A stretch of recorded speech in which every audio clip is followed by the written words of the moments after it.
আসসালামু আলাইকুম everyone, welcome to Mampi's kitchen.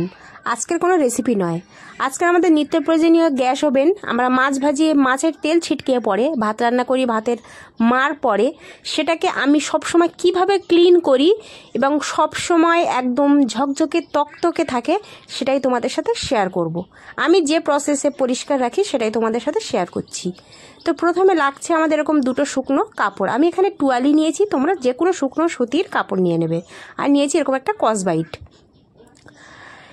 তারপর আমি ওগুলোকে খুলে নিলাম, ঝিকগুলোকে খুলে নিয়েছি। তারপর এরকম একটা কসবাইট নিয়েছি, দেখতেই পাচ্ছ একটা সাইড তুলো আর একটা সাইড এরকম করকরা।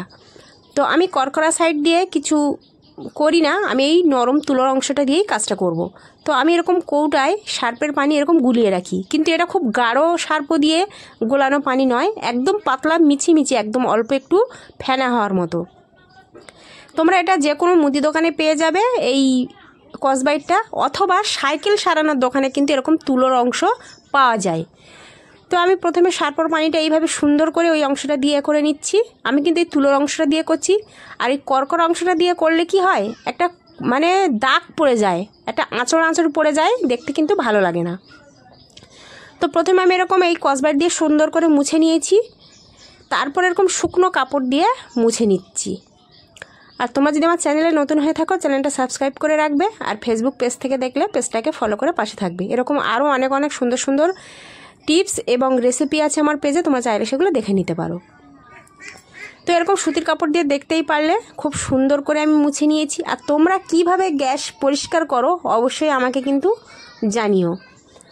তো একটা সুতি কাপড় দিয়ে আমি মুছে নিয়েছি, দেখতেই পাচ্ছ অনেকটা পরিষ্কার হয়েছে, তবুও কিন্তু আমার মন মতো হয়নি। দেখতেই পাচ্ছ আমি আঙুল দিয়ে এইভাবে দাগ কাটলে কিন্তু এরকম দাগ দাগ পড়ে যাচ্ছে, তার মানে খুব সুন্দরভাবে ক্লিন এখনও হয়নি। তো তারপর আরও একটা যে সুতি কাপড় রেখেছিলাম সেটা দিয়ে আরও একবার মুছে নেব।